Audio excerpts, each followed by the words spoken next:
आज मैं आप लोगों के साथ एक बहुत ही डिफरेंट स्टफ ब्रेड की रेसिपी शेयर कर रही हूँ।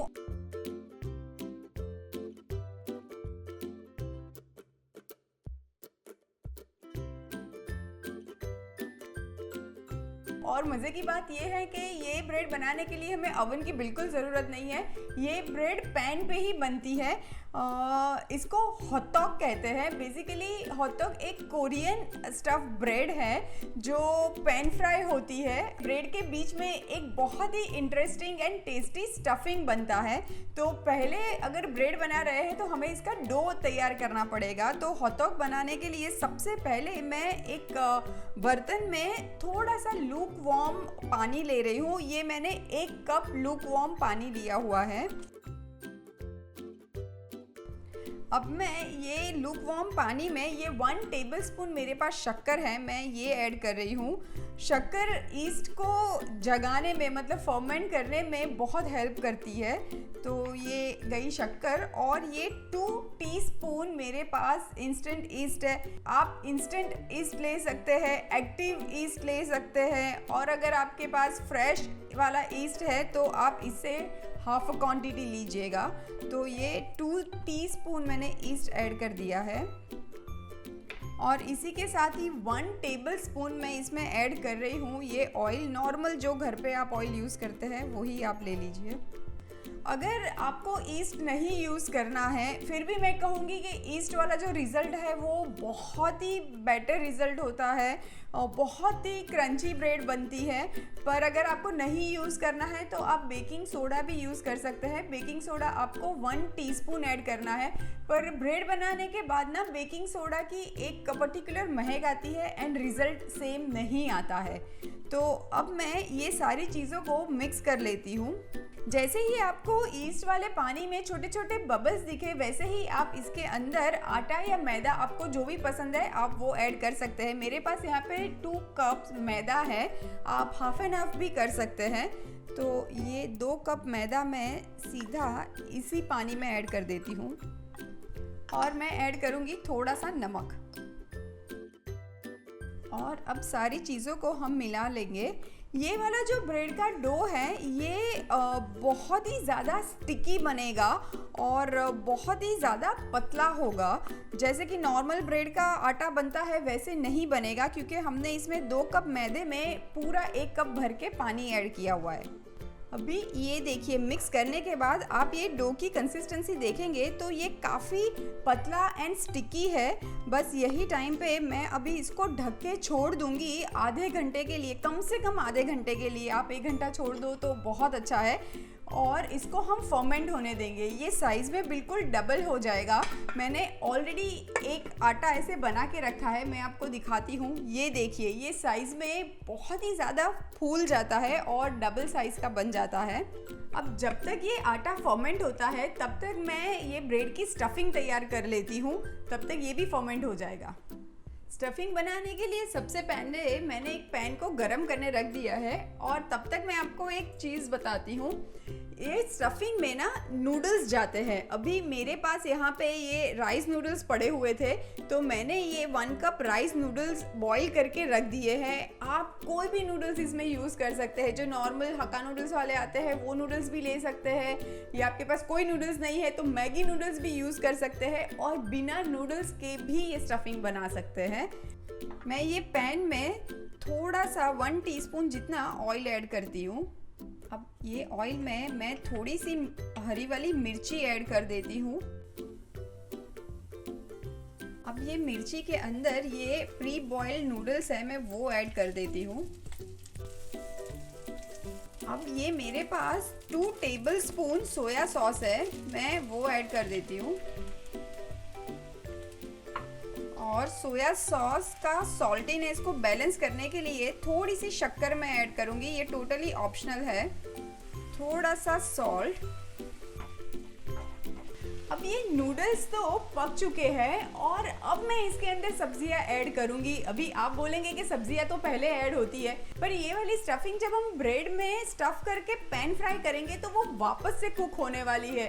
अगर सब्जियां पहले पका लेंगे ना तो वो क्रंच भी चला जाएगा और बहुत ओवर कुक हो जाएगी, इसलिए मैं सब्जियां अभी ऐड करूंगी। ये हाफ अ कप जितना गाजर और एक छोटा सा कैप्सिकम था मेरे पास, शिमला मिर्च, मैं वो भी ऐड कर देती हूँ। और एक छोटा सा बारीक कटा हुआ ये प्याज है, जूलियंस में कटा हुआ, ये मैं ऐड कर देती हूँ। और थोड़े से स्वीट कॉर्न भी पड़े थे मेरे घर पे, मैंने वो भी ऐड कर दिया है। अब लास्ट में मैं ये फ्रेश ब्लैक पेपर ऐड कर देती हूँ। और ये मेरे पास रोस्टेड सेसमी ऑयल है, इसकी खुशबू बहुत अच्छी आती है, हाफ अ टीस्पून काफ़ी है। अब ये स्टफिंग तो बिल्कुल रेडी हो चुका है, मुझे इसको ठंडा होने देना है, मतलब कि रूम टेम्परेचर पर आए तब तक ठंडा होने देना है। अब यहाँ पे मैं आपसे कहूँगी कि यही वाला स्टफिंग आप यूज़ करें, वो ज़रूरी नहीं है। अगर आपको इंडियन फ्लेवर पसंद है तो आप उस हिसाब से भी आप स्टफिंग बना सकते हैं, पर ये मैं इसलिए दिखा रही हूँ कि जो ऑथेंटिक हॉट डॉग मिलता है ना कोरिया में, उसमें नूडल्स वाला स्टफिंग ही जाता है, इसलिए मैंने ये आपके साथ शेयर किया है। एक नई वैरायटी मिल जाएगी आपको स्टफ ब्रेड की। अब यहाँ पे मैं आपको ये दोनों फर्मेंट हुए डो दिखा देती हूँ जो हमने पहले बनाए थे। ये वाला जो डो हमने बनाया था इसको 20 मिनट ही हुए हैं, तो 20 मिनट में ये हल्का सा फर्मेंट हुआ है, पर आप देख सकते हैं कि अच्छा खासा वो राइस हो रहा है। और ये वाला जो आटा था ये 1 घंटे से फर्मेंट हो रहा है, तो ये देखिए ये आटा और वो आटे में अच्छा खासा फ़र्क है। इसलिए मैं हमेशा बोलती हूँ कि जब भी ब्रेड बनाए थोड़ा सा पेशेंस रखें और मिनिमम 30 मिनट्स तो आपको उसको छोड़ ही देना है जब तक वो साइज़ में डबल हो जाए, पर अगर 1 घंटा छोड़ेंगे तो बहुत अच्छा रिजल्ट आपको मिलेगा। अब ब्रेड बनाने की शुरुआत करते हैं। बेसिकली ये वाली ब्रेड ना ये तो डीप फ्राई होती है, पर हम डीप फ्राई नहीं कर रहे हैं, इसीलिए मैंने पैन में यहाँ पे 1/4 कप जितना ही ऑयल ऐड किया है और ये गरम करने के लिए हम रख देंगे।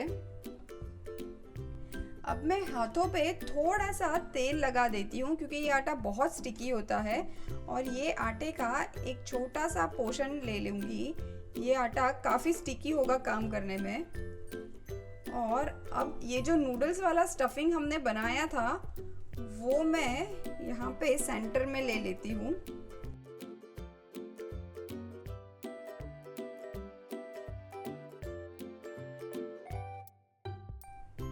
और अब हाथों की मदद से इसको प्रेस करते हुए नीचे से ये आटे को ऊपर खींचते हुए मैं ये बंद कर दूंगी। डोंट वरी, ये कहीं कहीं पे थोड़ा सा खुला छूट जाएगा, ये ऐसे ही होता है। इनफैक्ट वो एयर इसमें से पास होगी तो वो अच्छा होगा। ये अभी काफ़ी मैसी लग रहा है, पर ट्रस्ट मी इसका रिजल्ट बहुत अच्छा आता है और खाने में ये बहुत ही टेस्टी होता है। और अब सीधा ही मैं ये तेल में रख देती हूँ।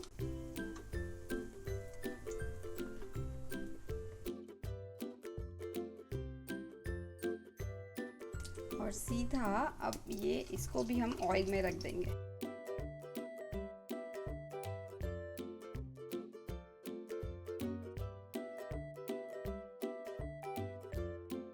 और अब मैं ये दूसरा भी बना लेती हूँ।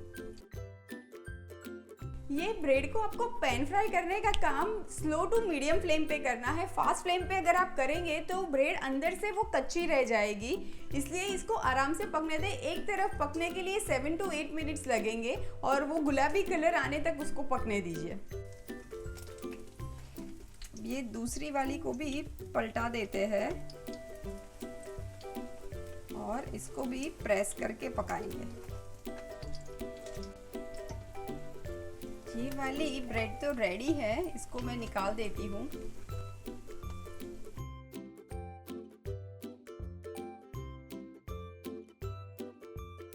ये लीजिए, सारे हॉट डॉग बनके तो तैयार हैं। आपको पता है कोरिया में ना अच्छी खासी ठंड पड़ती है, तो स्ट्रीट पे ना ये वाला जो हॉट डॉग है ये हर जगह आपको दिखेगा कि कोई ना कोई बेच रहा है, क्योंकि ठंड में गर्मा गर्म ऐसा एक पैनकेक जैसा हाथ में कुछ मिल जाए तो बहुत अच्छा लगता है। जैसे अपने यहाँ पे वड़ा पाव और सैंडविच मिलता है ना, वैसे ही कोरिया में हर जगह स्ट्रीट पे ये हॉट डॉग बिकते हैं। और वेज नॉन वेज दोनों ही वर्जन आपको मिल जाएंगे। अब मैं फटाफट सर्व कर देती हूँ क्योंकि इसका मज़ा गर्मा गर्म ही आता है। और आपको कभी भी ये सेम साइज़ या एक ही जैसा नहीं मिलेगा क्योंकि ये हाथ से बनता है ना, और आपने देखा काफ़ी स्टिकी भी है, तो सेम शेप एंड साइज़ कभी आपको नहीं मिलेगा। तो लीजिए, तैयार है Korean stuff pan fried bread. इसको गर्मा गर्म खाते हैं इसलिए मैं फटाफट से एक टेस्ट कर लेती हूँ।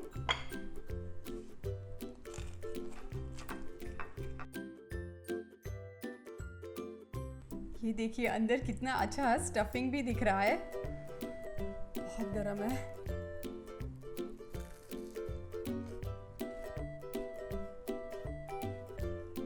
बहुत डिफरेंट है, बहुत यम्मी है। थोड़ी सी ज़्यादा कैलोरी है पर कभी कभी चलता है।